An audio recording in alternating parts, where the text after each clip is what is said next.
Hello and welcome back to Slaggy Book Club. I'm Cameron and this is my May reading wrap up. And I read so many books in May and so many good books, and it's all thanks to audiobooks.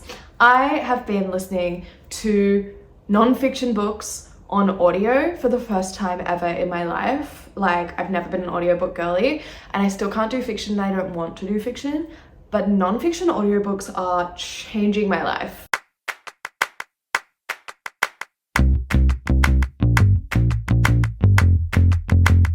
I will say it has caused me to kind of neglect all my regular podcasts that I listen to. So my pop culture knowledge is waning, but my selected topic of choice in non-fiction knowledge is certainly growing. So I'm going to talk to you about the 2 non-fiction audiobooks that I consumed this month. And then I'm going to talk to you about the less than 6 physical books that I read or attempted to read or put down. Guys, before we jump in, please make sure to subscribe, follow, plus button, bell button, whatever the thing is, thumbs up, all the good stuff. You know that hitting the buttons is the best way to support Slaggy Book Club. If you enjoy my content, it means the world. Thank you so much for being here. Let's jump right in. So the first book that I picked up in May was actually a book that I was so excited for and ended up DNFing. And it was the Persians. Yeah, I was so, here's the thing. Very interesting characters, very interesting family dynamic and world that is being built. However, the writing style made it very difficult for me to keep up with what I was reading. I struggle at the best of times to follow stories with a lot of characters, especially like multi-generational sort of family stories. I have always struggled with those as much as I can still enjoy them. It has to be very I have to be helped. The author has to help me to distinguish between the characters, right? Whether that is by giving them very different names or giving them very different tones when it's their respective point of views or whatever it may be, right? There's got to be something to sort of help me. Otherwise I'm like, I don't remember who this is. I'm terrible with characters in that way. This book, for one thing, it does the thing where each character has like a chapter, you get their perspective, you live in their world, in their head. They all sounded the same. There, for me, was no tonal shift. They all spoke the same. They all narrated the exact same. So reading each chapter felt the same. And then separate to that, like the writing style anyway, that was consistent through each character, just wasn't working for me. It was very lots of short sentences, very sort of snappy, tonally or emotionally, really kind of bland or devoid, dry almost. And this is described as having sort of dry wit and humor in that sense. Maybe that's just a nice way of saying that the writing style is quite dry. But all that is to say that I just really did not click with it. It didn't work with my brain and the way that I read and process stories.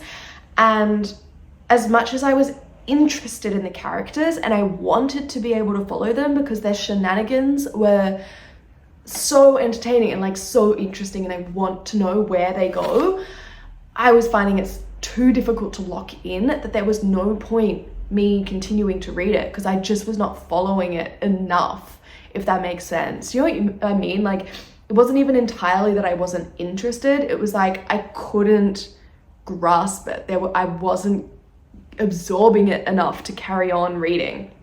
So I clocked that I was struggling. I clocked that I couldn't really tell who was who. The writing wasn't working, it wasn't going in, and I pushed myself to the 100-page mark, and that's where I asked myself, could you put this down right now and never pick it up and be okay? And the answer was yes. I seriously think that brain rot is playing such a big part in the kind of stories and texts that I can adequately absorb, which is so scary. And it's like contradiction of feeling like social media and the internet and my phone and all of those things are starting to like really tangibly deteriorate my brain. And then also the fact that I'm making social media my job. And so it's like, am I feeding the thing that is killing me?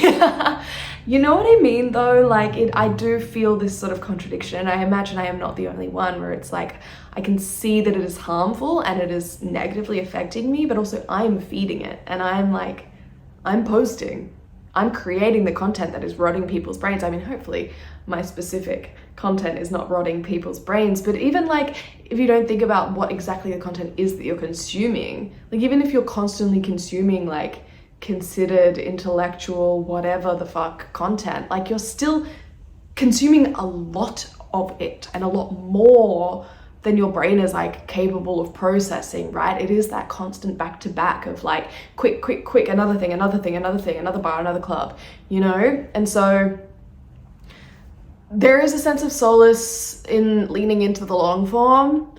And I hope that you guys don't play me in like 2 times speed because your attention span has deteriorated that badly. But you know, we all hold down the side of the screen when we're watching a slightly long TikTok, right? Yeah. So try to make an active choice to slow down, consume less.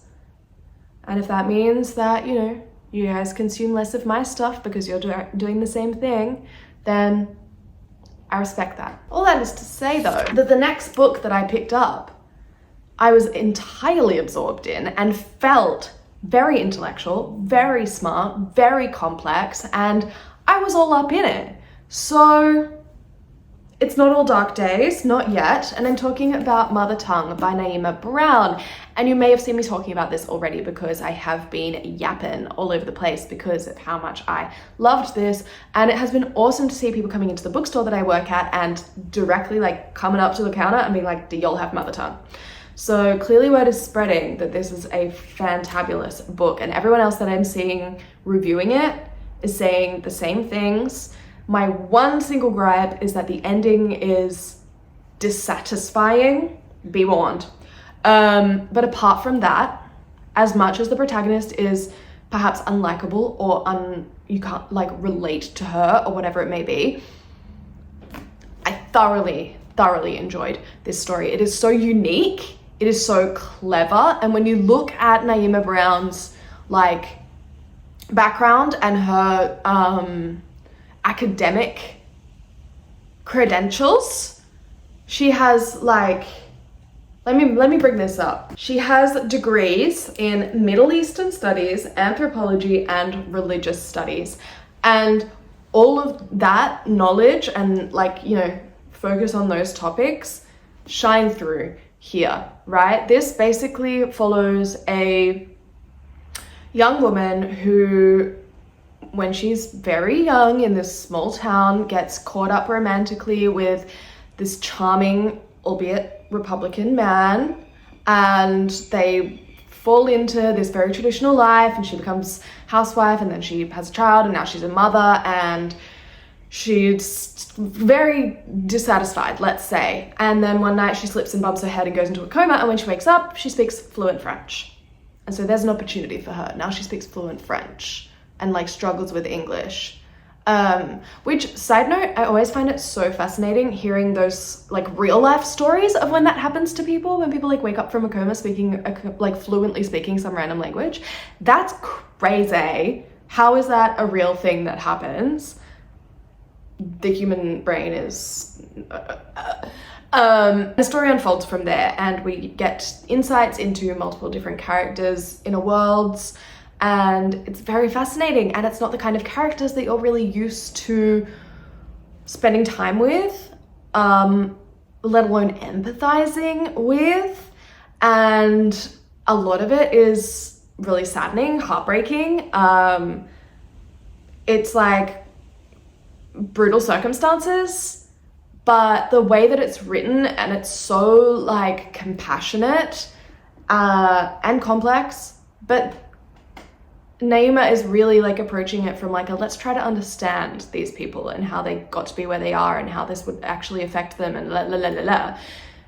And in all of that, it's still like entirely readable and totally entertaining and just like such a page turner. Like I could not stop. I was so engrossed. I like dropped everything and just like smashed this out over the course of a few days. So I highly, highly, highly recommend this. It is published in Australia only, I believe, at the moment. So I'll link down below a local bookstore that ships internationally if you are so inclined to pay international shipping fees and you really want to access this book. It is worth it for sure. But I imagine because it's getting such a good reception, it will have a US/UK/international release at some point down the track if you're patient. The next book that I logged in my Goodreads and Storygraph was my first nonfiction audiobook. Was it my first No, it was not my first nonfiction audiobook. I'm like fully telling lies. You'll know if you watched my previous videos that I listened to Page Boy. So anyways, my first nonfiction audiobook of the month of May was Laura Bates' upcoming release, The New Age of Sexism. Now let me just bring this up for you. Laura Bates wrote Men Who Hate Women, and that is still on my list, and I want to read it so bad, and there are queues for it on like Libby, and I can't bring myself to physically read it now that I am an audiobook convert when it comes to nonfic, so I will get there eventually. I'm just like, I'm waiting in the queue.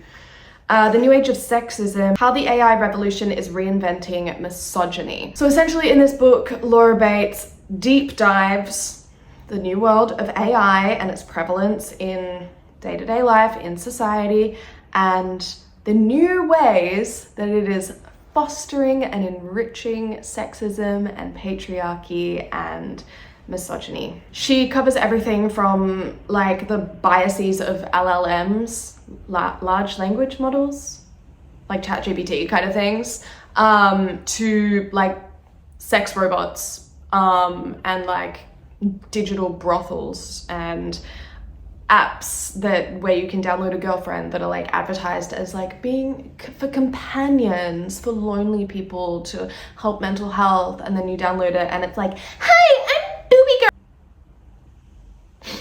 Anyway, totally fucked up and like harrowing shit to learn about. Really makes you mad.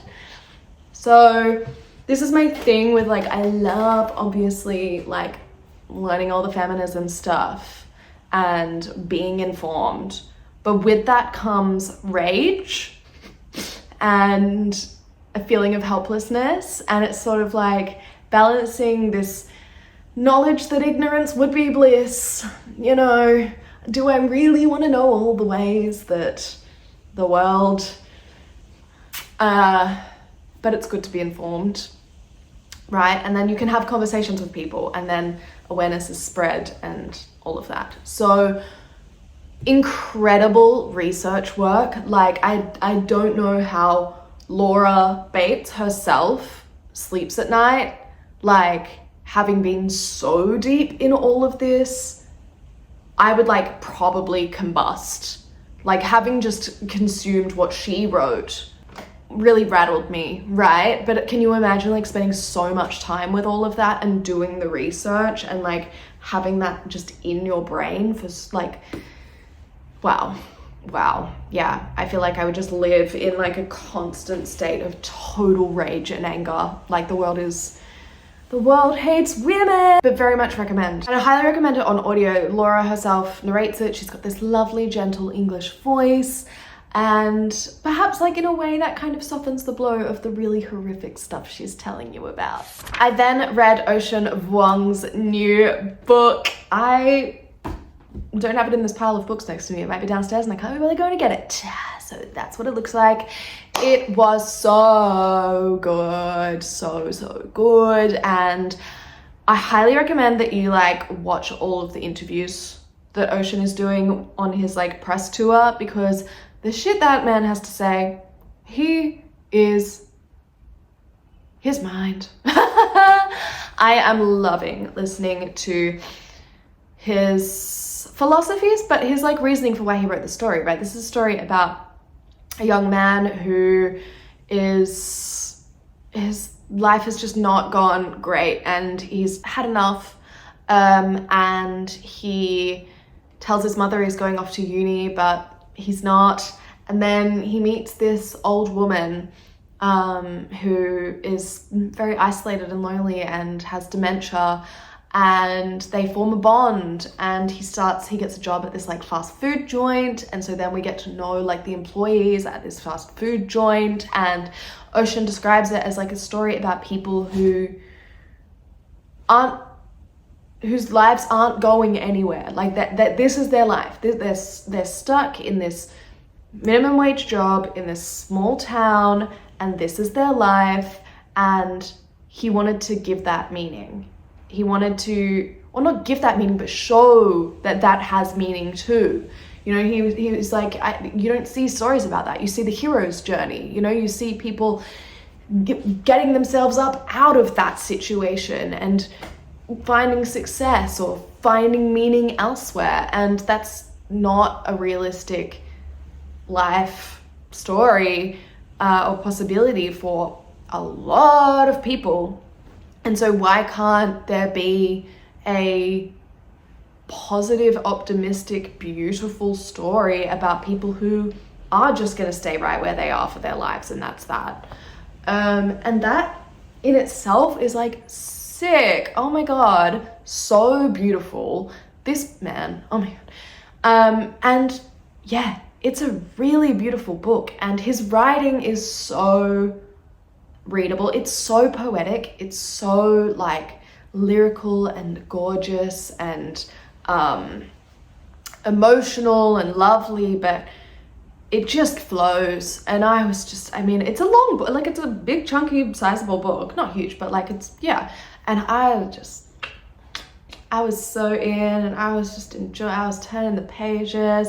Oh my gosh, I loved it. I loved it. It was so different. It reminded me very much of Raden Richardson's The Degenerates. Again, a story about like people who aren't like living that sort of hero's journey or on the path to success or finding love or whatever. Like they don't necessarily have like a goal or a destination that they're working toward. It's just like this is their life, and it's kind of hard, and it's not ideal, and no one's striving for this, but this is the reality, and actually there's beauty and meaning and, you know, stuff to find that has value there as well. So yeah, loving these kinds of stories that are popping up. But yeah, obviously Ocean Vuong is such talent, and it's absolutely worth the read. It's so worth the read. It's really, really gorgeous. I then read my first Shirley Jackson, which was one of my reading goals for the year, was to pick up some Shirley Jackson and suss what the big deal is about this gal. And I really enjoyed this. However, it wasn't really what I was expecting. I did go into this, I guess, uninformed. I thought that I was in for a horror, but there's a thing called Gothics, which just feels sort of dark and suspenseful and mysterious, but there's no reveal and there's no jump scare or twist or scary supernatural murderous element or whatever. Like, it just is a little bit creepy vibes, a little bit like, ooh, so it's like, what's going on here? What? Y'all are weirdos. This is like so mysterious and creepy and dark. And that's just the vibe, and that's just the whole point of the story, is to just like make you feel like, ooh. But I still I enjoyed it. I liked her writing style. I was totally engrossed. I felt like immersed, like I could see the house. I felt like I was sat at the dining table with the characters. I felt like I was in the kitchen. I could feel the dust. I could smell the must. Like, I really was in the story, and that's very much a testament to this like immersive sensory style of writing. And I will absolutely be reading more Shirley Jackson. I am still like, I think that my goal for reading Shirley Jackson is part and parcel with me wanting to explore more horror. So I want to read like The Haunting of Hill House, because that's more of a horror. So I am keen to, explore more of that world. But this story basically follows a young woman called Mary Cat who lives with her older sister in this house where their family have always lived, but all the rest of the family died. And the older sister was accused of killing the family, but she got acquitted. But the town still kind of like has ousted them and like treats them like freaks. So they're very much isolated to the house. And then their distant cousin comes to stay with them and rocks the boat, and things are revealed. And that's the story. And I really enjoyed it. Then I read Caroline O'Donoghue's next book, but fans of The Rachel Incident don't get too excited because this is a YA sci-fi fantasy romance novel. Yeah, so not quite filling that Rachel Incident hole in our hearts yet. I'm sure Caroline will work on something else for us grown-ups soon though.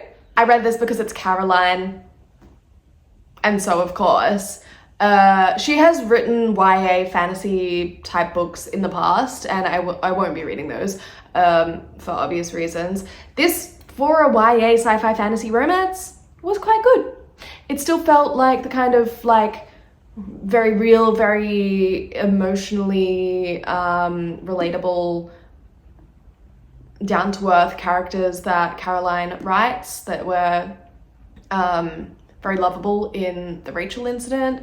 I felt that in this. I did feel transported back to like my 16-year-old self that used to love these kinds of stories. You know, there was like an element of like, if I allowed myself to really just indulge in it and take it for what it was, I felt that sort of giddiness of teenage romance and like the little moments of them finding each other hot and like, I don't know, like does he want to kiss me? I don't know. Like that, it was quite cute and fun to absorb that. But at the end of the day, it is a YA book, you know, so it's not necessarily for us, but I did enjoy reading it for a little bit of fun. The second nonfiction audiobook that I listened to was The Rest of Doppelganger by Naomi Klein. If you've been here a while, you know that I was reading the physical copy of Doppelganger. I started it in nonfiction November last year and DNF'd it. I couldn't do it. It's so dense. It's so dense. And like I was saying, the brain rot, it's a struggle. And so I was like fascinated by it, but it was taking me so long to read it because I had to go so slowly and like go back and really like take it in. And so I ended up DNFing it, and I was like, oh God, I'll come back to this when I recover from the brain rot. And then we started doing audiobooks, and so I listened to it, and oh my God, so much easier to absorb. Of course, anyone could have told me that. And yeah, like totally fascinating.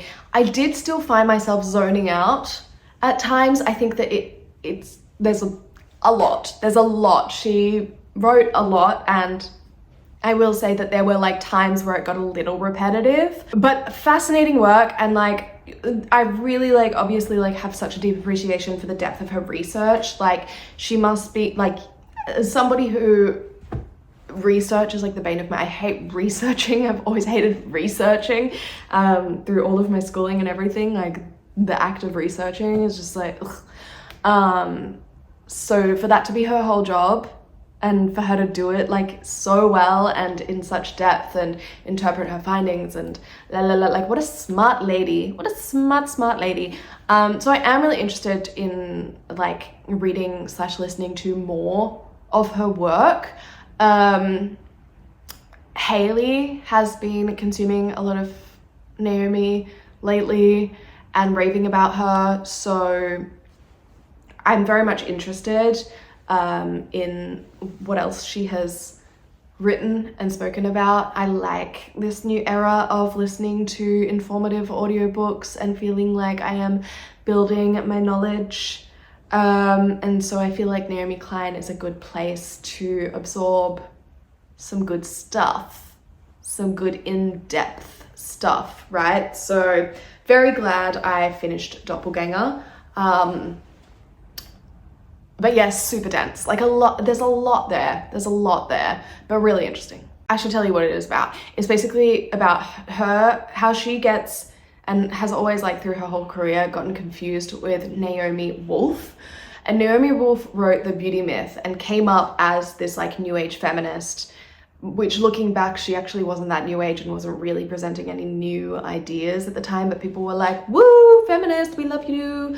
And in recent years, around the COVID era, she very much got pulled down into the radical right QAnon conspiracy world, and did this, like, total flip from being this, like, totally informed feminist, like, normal woman to falling into this conspiracy hole, and becoming, like, anti-vax, COVID conspiracy, la la la la la la, and all these contradictions. And Naomi Klein getting swept up in that and being confused for Naomi Wolf, and it sort of drove her to, like, well, let's investigate what the hell has happened here. What happened to Naomi Wolf? Like, how did this is crazy. And then she also weaves that, like, how do people get radicalized in that direction with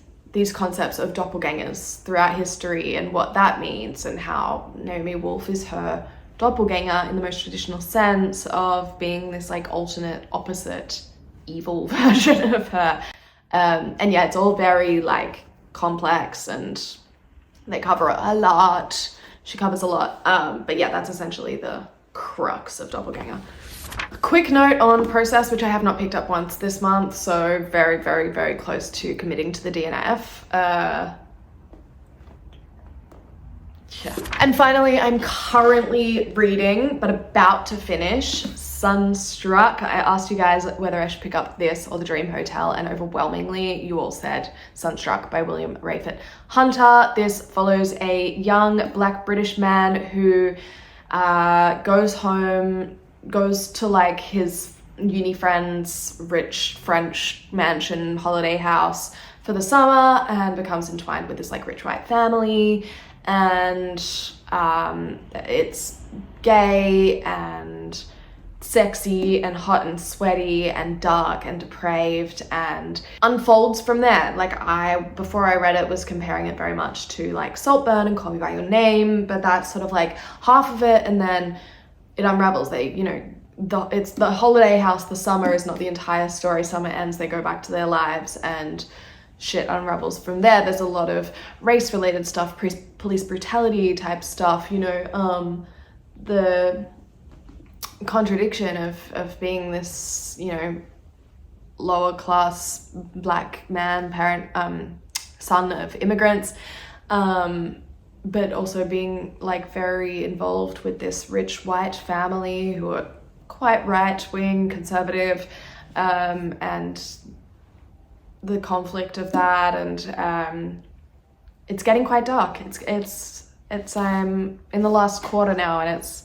getting quite dark, and I'm starting to think that something's gonna happen, and I don't know what's gonna happen, but I am totally engrossed. I'm absolutely loving it. And as much as this is, like, a big chunky hardback boy, the writing's really big, so it's actually not that long of a book. If this was, like, a little paperback, it would be quite thin, I think. So don't be intimidated. It is absolutely worth the read. I'm loving it, and I can give it an early recommendation before I finish. Who knows, might have a shit ending, but something tells me it won't. And that's me, that's my May. Thank you for listening. I want to hear, forget about that now, I want to hear about your May. What did you read? What was your favorite? I want you to go down to the comments and comment your favorite read from May right now.